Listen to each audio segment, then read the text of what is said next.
Est-ce que vous connaissez la simulation? Non. Non, Pas du tout? non, pas du tout. Pour vous, la simulation, c'est quoi? Faire semblant, je pense. Eh bien, la simulation, c'est faire comme si, un peu comme un jeu de rôle, si ce n'est qu'en simulation, on met les étudiants ou les participants dans une situation qui est presque réelle et surtout, on a une procédure bien définie pour pouvoir mener à bien la séance. Alors, la simulation dans le monde de la santé, on l'a fait depuis presque 10 ans, même un peu plus de 10 ans.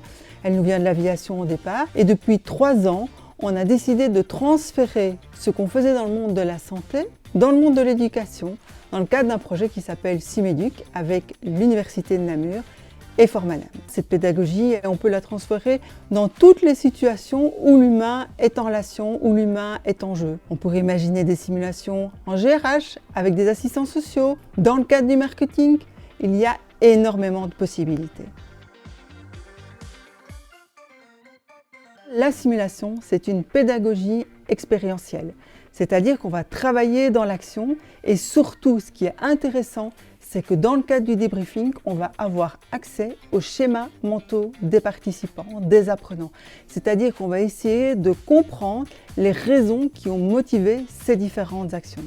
Donc ça permet à la fois de développer des connaissances, des compétences psychomotrices, des attitudes, des soft skills, et ce aussi bien en formation initiale qu'en formation continue et pour des situations très simples comme des situations beaucoup plus complexes qu'on ne saurait pas faire dans un enseignement classique. À titre d'exemple, une réunion de parents. Aucun étudiant en stage n'aura la possibilité de mener seul une réunion de parents. Mais par contre, c'est ce qu'il attend une fois qu'il sera un jeune professionnel. Donc la simulation va vraiment nous permettre aux apprenants d'expérimenter des situations qu'ils auront probablement parfois du mal à pouvoir réaliser seuls lors de leur stage.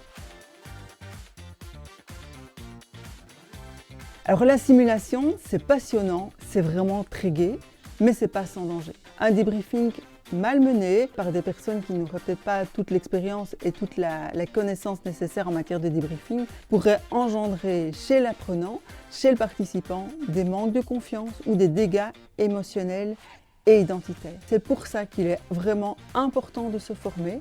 Cette formation, ça va être 3 jours de mise en pratique autour principalement du débriefing, autour de la création de scénarios de simulation, vraiment pour vous outiller et pour pouvoir démarrer une séance de simulation en toute sérénité et sans danger pour vos apprenants.